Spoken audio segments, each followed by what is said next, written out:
It's great pleasure for me to introduce our keynote speaker this morning, Ms. Deepa Sahil, CEO and co-founder, ADG Online Solutions and NetMex Digital Media, founder, CEO of IWIL India, and CMO Law Vedic India. Ms. Deepa is a digital marketing trainer, mentor, incubator, entrepreneur, and a tech evangelist with 20 years of holistic experience in the information technology domain, and was featured in the CNBC TV 18 to be amongst the 32 impactful women changing the digital world in 2017. She is a seasoned author of the bestseller Digipedia Basic Guide to Digital Marketing and Transformation, and has been a keynote speaker at various organizations such as FICCI, CII, 3M, Election Commission of India, Amity University, to name a few, such as Cisco, Western Digital, Toshiba, JBL, etc. She has also worked with the Election Commission of India, Honorable Chief Minister of Uttar Pradesh, Ministry of Statistics, and Program Implementation Limited, along with others such as Hartran, IOC, and Maruti. She has been awarded with several prestigious awards, including Dun & Bradstreet Best Women Entrepreneur 2016, World Women Leadership Award, and Digital Leadership Award 2017 by She the People TV. Ladies and gentlemen, kindly join me in welcoming a futurist, digital transformationist, and digital media expert, Ms. Deepa Sahil. Over to you, Deepa. So when we say this, what exactly?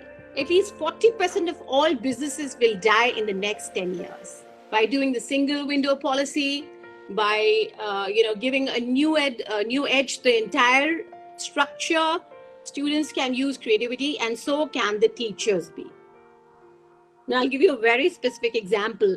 The kind of jobs that are going to increase, the kind of teacher skills or the kind of student skills that are going to increase will be cyber security. It'll be, if you ask me, business intelligence. If you ask me, data, that will be on fire. The next 10 years, the best jobs and best student academics will be built on data with technologies such as Python. It'll be a big, big change. So if you look at my screen, how companies evolve for the students to be hired or for startups would be customer focus. You'll be building customer focus. Organizational structures would change. For example, a chief digital officer will merge with a CMO and a CIO. So, technology and operations will have to blend, very, very subtly, and that lead to new incoming roads, and it lead to outbound, technologies such as robotics, process automation. It will lead to newer technologies such as I said, data intelligence. As I said, so lots on the card. Underlining the core area of this presentation, because I don't know how many of you heard Sundar Pichai in his IIT Kharagpur the speech that he has done. And he said, one thing I can tell you is that the collaborative cultures are going to be nourished, and they are the pillars on which the new age organizations or the academic institutes will be fundamentalizing on the basis of that. Another thing that I can talk about and really vehemently emphasize is data security, privacy, and data ethics. So whatever data that you are saving for your students, for your academics, for your curriculum, anything, it has to be very well preserved in, ERP, or as I said, enterprise resource planning softwares or customer relationship management softwares or student management softwares has to be taken on. And there are hundreds and hundreds of tools that are going to help. We are going to be digitalized by 2021. You ask me again, Dr. Jerome and Dr. Srinidhi, you might ask me why facial recognition is so important. And I'd say we'll have to prepare, as teachers, we'll have to prepare students who are ready with facial recognition. Now coming to robotic process automation, take a look at this very interesting example. This is a robot. This guy is helping this lady sell her grocery in a store. And he's also telling her What is the price of the thing that she's buying? So, well, this is variable. In a country like India, would robots eat our jobs? Not really, not really. This question, I'm sure somebody might want to know that if robots come, what happens to us? Well, we'll have to get smarter than them. And how do we get smarter than them? Well, we'll have to write programs for robots. And that is where we're looking at more technologically capable students in robotic process automation. One is example of digital transformation in higher education, chatbots and libraries. Now, if you have gone through the NEP, this has been introduced this month, very off late. It says digital libraries. Now, when I say digital libraries, that means that I'll put my entire set of libraries in a software library and somebody in the front end. And that does not mean a librarian. There'll be somebody who's sitting in the front end. That'll be a chatbot, and you will tell that person or the chatbot that you're looking for this particular book, and they will give it to you in a minute. And that book, they'll give it to you on a software, on your tab, on your PC, or wherever you're comfortable reading it.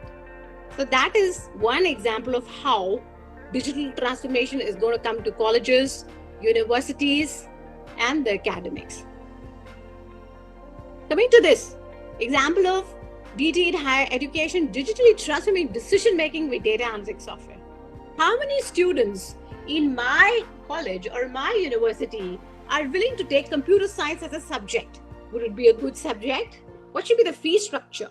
To all these answers, we make the decision making with data analytics software, and there are many, many examples. When I say data analytics, we have technologies like deep learning coupled with big data, and that is nothing but people call it artificial intelligence. When intelligence comes through data, processed like a human being, like a brain. So making intelligent decisions through artificial technology or the computer is nothing but AI. So I'm sorry if this shooting a little higher, but I'll come back to this. And it says, when you transform decision making with data analytics software, that is where you start to be a more empowered university or an academic institute. And it's high time that institutions should inculcate that. One of the reasons the new education policy has come into fact is that technology in the last 100 years has changed like it never before did. So the last 100 years, or maybe let's say put it like that, last 50 years has been phenomenally active for technology. And that's why the game changes. Key trends in the education sector, okay? One, well, everybody knows tagging, RFID technology. When you come in the premise, a college student per se comes in the premise, you tag them for security with RFID processing, or many technologies that tag students for security so that their parents know that they have moved in. Then there are big data AI programs for right candidates. More programs delivered, Udemy, Coursera, so many. Then digital technology. Well, yes, you get your grades online now. So imagine SAT and other things that are outdated. There'll be even better outputs coming soon. Then app-based virtual campus. Now, this is very interesting. Dr. Jerome, if you're listening to me, I would say that virtual campuses is the next big thing. As one of the companies, I am not able to recall, it's Infosys or it is the other one, or TCS. They have asked the government to formalize the virtual working, and they think this is the next big thing. So don't be surprised if the offices are completely omitted from the picture in the next couple of years, because geographies would merge when it's working. So these are the 5 things that you have a look. How does digital transformation bring immersive experiences for education for universities? If it was your question, I would answer this as 1, augmented and virtual reality. 2, addressing disruption. 3, massive open online courses that we see. All of us understand this very well. And the 5th is digital school services. So where is artificial intelligence at right now? AI is nothing, people are, a lot of people are asking me, what is AI? Everything is AI driven, but AI is nothing but a pattern of life. And we, as I told you, that you're already using artificial intelligence without us even knowing how close we have got to this. So by the year 2020, 60% of companies will be using AI. Well, that's not really exactly true with COVID coming in. Some change has definitely taken place where companies are more worried about their revenue. But yes, this happens very fast because COVID, excuse me, COVID has set up a completely new, what is the word, paradigm. We have moved on to the virtual highway, We have started to see new inventions. People are getting digitally savvy. That set up the process in such a fast manner. People who never knew how to do a virtual event have really moved on to do virtual events, how to connect on applications. So that process has started somewhere. So this is the digital transformation model. What we have learned today: one, in digitization, digitize documents, organize documents, automate processes, streamline processes, and transform. This is a long process, and we need to create the culture and understanding. That is the most important. And in order to understand, you'll have to be very, very skill set conscious. So brace up your skill sets is very important. I would rather move on, but if there are any questions, I'd love to answer. Mrs. Geeta's concern is, how do we take our rural sector with digital transformation?